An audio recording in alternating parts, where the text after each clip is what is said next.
Welcome, everybody, at another episode of the Wrestling vs. the World podcast. If y'all are enjoying your day, sweet. If not, well, I can't guarantee this one is gonna be your favorite episode because this one's quite the headache, especially with the organization that involved getting all this done together. So, I've mentioned some history of championship episodes in the past, and I've covered the WWF title more than once in 1999, especially when I also covered the Big Eagle Belt, but I was wondering how many times did we see title changes happen in the WWF throughout the year of 1999? How many? Well, you'll have to stick to the end because I'm going to go through every title change that happened that year, including vacancies and how many that did not happen on television. Get ready because it's a staggering number.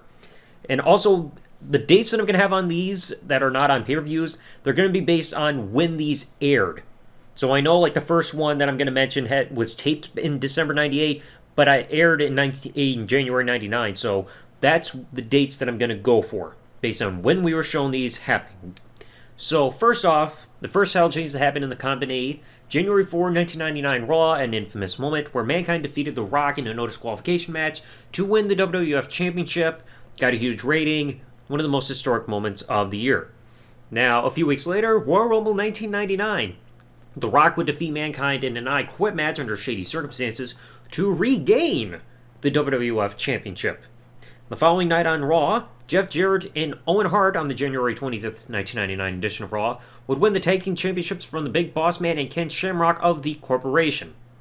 Now, what aired 6 days later was the Halftime Heat show, where Mankind would regain the WWF Championship from The Rock in the empty arena match, all thanks to the assistance of a forklift that probably did not raise Judy Bagwell later. Now, we went a couple weeks without any title changes up until St. Valentine's Day Massacre, and at that pay-per-view, first off, Val Venus would win the Intercontinental Championship from Ken Shamrock, with Billy Gunn being the special guest referee. Also on that same night, the Hardcore Championship would at first become vacant from the then-champion Road Dogg Jesse James. Then the title would be put on the line in a hardcore match between Bob Holly and Al Snow, and Bob Holly would win the vacant Hardcore Championship from Al Snow and would later be rechristened as Hardcore Holly. Now the next night, February 15, 1999 edition of Raw, The Rock would defeat Mankind in a ladder match to win the WWF Championship. That put the end to that feud. And also on that same night, February 15, 1999 edition of Raw, Shane McMahon would win a tag team match with Kane against Triple H and X-Pac and would win the European Championship since it was on the line, champion at the time being X-Pac, so another title change there. One of the rare times where you saw a singles title change hands in a tag team match. Now a month later, on the March 15, 1990 edition of Raw, Road Dogg Jesse James would defeat Val Venus in a one-on-one match to become the Intercontinental Champion, even though he was fighting for the Hardcore Championship in the build to everything going on. And on that same night, Billy Gunn, Mr. Ass, would defeat Hardcore Holly to become the Hardcore Champion. So both members of the New Age Outlaws switched the titles that they were initially going for at the time, just to shake things up.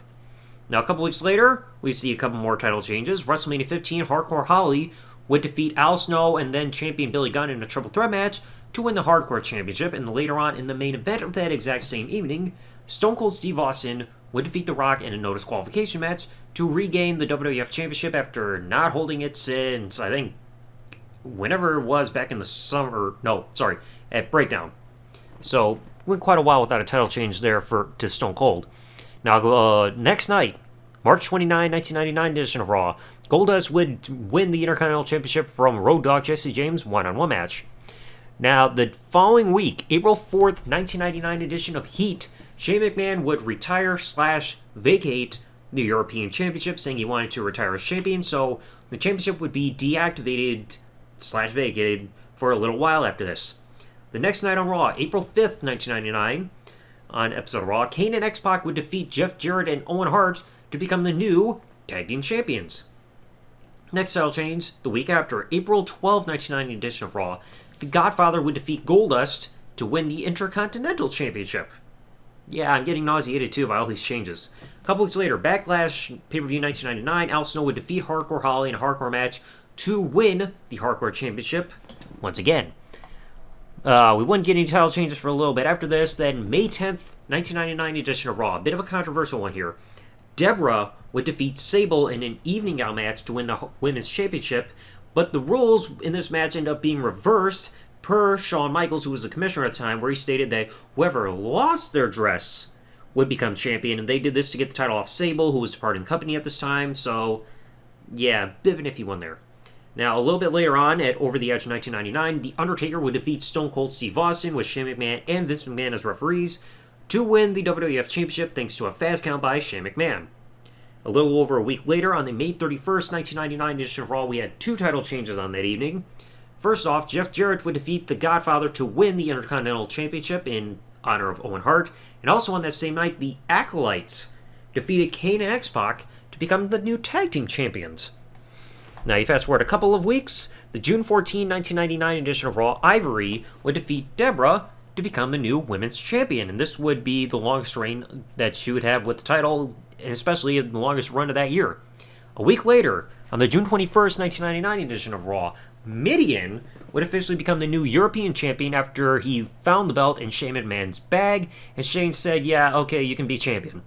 So the title was reactivated at that point, and we had a new champion. The week after, which was the night after King of the Ring, on the June 28th, 1999 edition of Raw, Stone Cold would defeat The Undertaker to win the WWF Championship after no longer being CEO of the company, and I believe the rule was if Undertaker got disqualified, he would lose the title. Next week, July 5th, 1999 edition of Raw, the Hardy Boys would win the Tag Team Championships from the Acolytes. So this would be the Hardy Boys' first time being Tag Team Champions. Now, this next one is the only time where a championship changed hands this year on a non-televised show. The July 24th, 1999 house show, which was on a Saturday, Edge would defeat Jeff Jarrett to become the Intercontinental Champion. Now, the next night, though, Fully Loaded 1999, we saw 4 title changes in one night. First off, Jeff Jarrett would defeat Edge to win back the Intercontinental Championship. That same night also, D'Lo Brown would defeat Midian to win the European Championship. The Big Boss Man would defeat Al Snow to win the Hardcore Championship, and that was when Al Snow was cuffed to a gate and still pinned regardless. And the Acolytes would defeat the Hardy Boys and Michael P.S. Hayes in a 3-on-2 handicap match to regain the Tag Team Championships. Now you get into August 2nd, 1999. D'Lo Brown would defeat Jeff Jarrett to win the Intercontinental Championship and also retaining his European Championship, therefore becoming the first ever Eurocontinental Champion. The following week, August 9, 1999 edition of Raw, Kane and X-Pac would defeat the Acolytes to regain the WWF Tag Team Championships. Then you get over to SummerSlam, where we also had another 4 title changes in a night. First off, Jeff Jarrett would defeat D'Lo Brown to win both the Intercontinental and European Championships, therefore becoming the second man out of 3 to be recognized as the Eurocontinental Champion. Also that same night, Al Snow would defeat the Big Boss Man in a bar to win the Hardcore Championship. The Unholy Alliance, Big Show and The Undertaker, defeated Kane and X-Pac to become the new Tag Team Champions. And in the main event, Mankind won a triple threat match against then-champion Stone Cold and fellow challenger Triple H to become the new WWF Champion. And then that couple title changes would happen also the next night, because the next night, on the August 23rd, 1999 edition of Raw, Mark Henry would be awarded the European Championship by Jeff Jarrett thanks to his interference at the SummerSlam match the night prior, and Triple H would defeat Mankind to win his very first WWF World Championship. Now, 3 nights later, the Big Boss, on the August 26th, 1999 edition of SmackDown, the Big Boss Man would defeat Al Snow to regain the Hardcore Championship. 4 days later, August 30th, 1999 edition of Raw, The Rock and Sock Connection would defeat the Unholy Alliance to become the new Tag Team Champions. You fast forward a little over a week later, September 9, 1999 edition of SmackDown, 2 title changes on this evening. Actually, 3 if you really think about it. First off, the British Bulldog would defeat the Big Boss Man to win the Hardcore Championship, but then right after the match, he would hand over the championship to Al Snow, so Al Snow would then be the new Hardcore Champion, thanks to a forfeit/warning. And also that same night, in a tag team buried alive match, the Unholy Alliance defeated Rock and Sock Connection in a buried alive match to regain the tag team championships. Also saw Triple H get involved. The following week, September 16, 1999 edition of SmackDown, Vince McMahon infamously defeated Triple H to become the new WWF Champion. Good times do not last, because 4 days later, September 20th, 1999 edition of Raw, Vince McMahon would forfeit the WWF Championship after remembering the rules of the Fully Loaded strap match, which said he could not be on television, so therefore he put the title up for vacancy. Later that same night, the Rock and Sock Connection defeated the Unholy Alliance under Dark Side rules, which stated that all members of the Ministry of Darkness were legal members of the match, but The Rock would pin Mideon, so then the Unholy Alliance would lose the tag team titles to the Rock and Sock Connection. 3 days later on SmackDown, September 23rd, 1999, the New Age Outlaws, which were just reforming on that evening, would defeat the Rock and Sock Connection to win the tag team titles for the first time in a while. Now, a few days later, Unforgiven 1999, first off, D'Lo Brown would defeat Mark Henry to win the European Championship, and in that same night, Triple H would win a six-pack challenge against The Rock, Mankind, Kane, Big Show, and the British Bulldog, with Stone Cold as a special guest enforcer / side referee for the match, to win the newly vacated WWF Championship.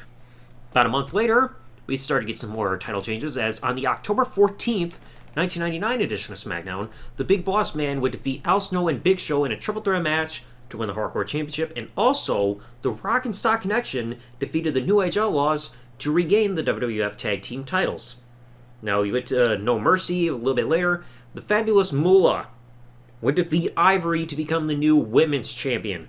Avoid this match at all costs. And also that same night, Chyna would defeat Jeff Jarrett in a Good Housekeeping match to become the first ever, and to this date the only, female Intercontinental Champion.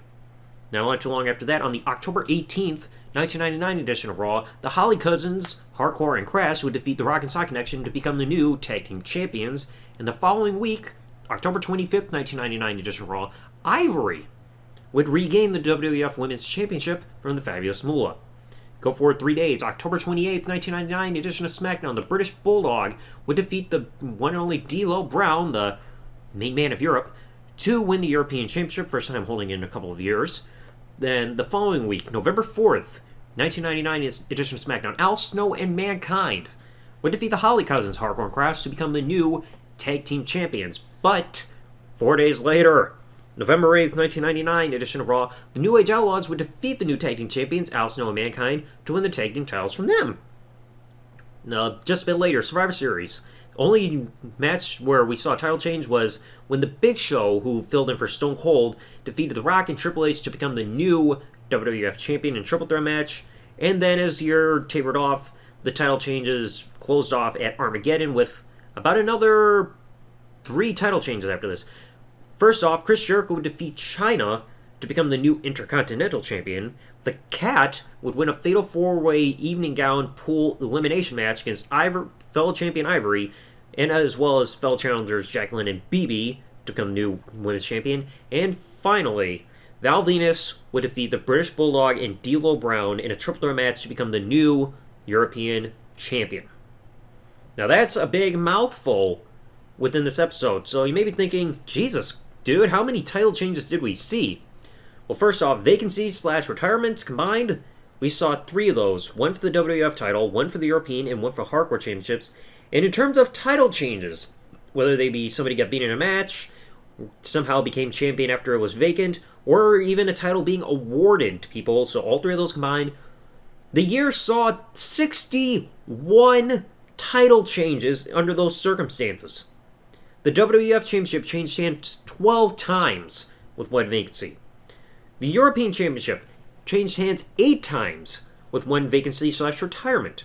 Hardcore Championship, 10 changes with one vacancy because the 24/7 rule wasn't around just yet.